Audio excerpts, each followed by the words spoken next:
Hello,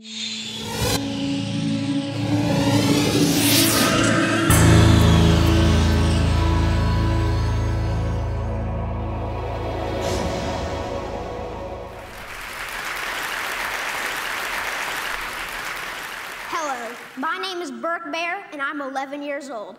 I came here today to talk about what's wrong with our food system. First of all, I would like to say that I'm really amazed at how easily kids are led to believe all the marketing and advertising on TV, at public schools, and pretty much everywhere else you look. It seems to me like corporations are always trying to get kids, like me, to get their parents to buy stuff that really isn't good for us or the planet. Little kids especially are attracted by colorful packaging and plastic toys. I must admit, I used to be one of them. I also used to think that all of our food came from these happy little farms where pigs rolled in mud and cows grazed on grass all day. What I discovered was this is not true. I began to look into this stuff on the internet, in books, and in documentary films, in my travels with my family. I discovered the dark side of the industrialized food system. First, there's genetically engineered seeds and organisms. That is when a seed is manipulated in a laboratory to do something not intended by nature, like taking the DNA of a fish and putting it into the DNA of a tomato. Yuck. Don't get me wrong. I like fish and tomatoes, but this is just creepy. The seeds are then planted, then grown. The food they produce have been proven to cause cancer and other problems in lab animals. And people have been eating food produced this way since the 1990s, and most folks don't even know they exist. Did you know rats fed genetically engineered corn had developed signs of liver and kidney toxicity? These include kidney inflammation and lesions and decreased kidney weight. Yet almost all the corn we eat has been altered genetically in some way. And let me tell you, corn isn't everything. And don't even get me started on the confined animal feeding operations called CAFOs. Conventional farmers use chemical fertilizers made from fossil fuels that they mix with the dirt to make plants grow. They do this because they've stripped the soil from all nutrients from growing the same crop over and over again. Next, more harmful chemicals are sprayed on fruits and vegetables, like pesticides and herbicides, to kill weeds and bugs. When it rains, these chemicals seep into the ground or run off into our waterways, poisoning our water too. Then they irradiate our food, trying to make it last longer, so it can travel thousands of miles from where it's grown to the supermarkets.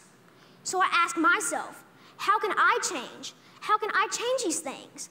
This is what I found out. I discovered that there's a movement for a better way. Now, a while back, I wanted to be an NFL football player. I decided that I'd rather be an organic farmer instead. That way,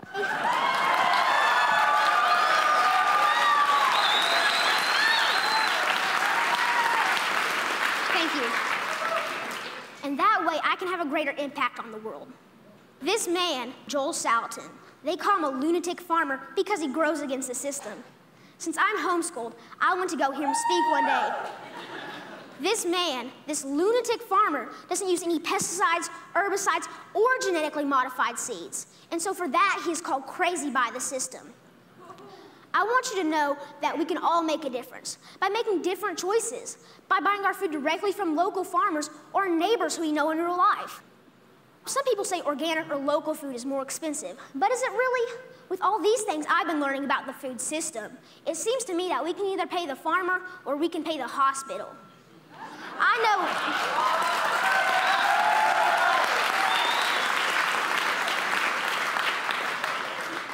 know definitely which one I would choose. I want you to know that there are farmers out there, like Bill Keener and Sequatchie Coast Farms in Tennessee, whose cows do eat grass and whose pigs do roll in the mud, just like I thought.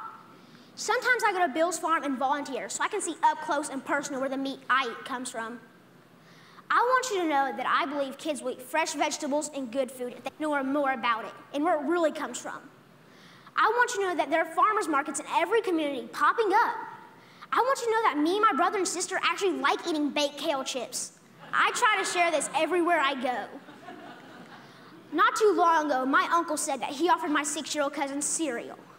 He asked if he wanted organic toasted O's or the sugar-coated flakes. You know, the one with the big striped cartoon character on the front. My little cousin told his dad that he would rather have the organic toasted O cereal because Birke said he shouldn't eat sparkly cereal. And that, my friends, is how we can make a difference, one kid at a time. So next time you're at the grocery store, think local. Choose organic, know your farm, and know your food. Thank you.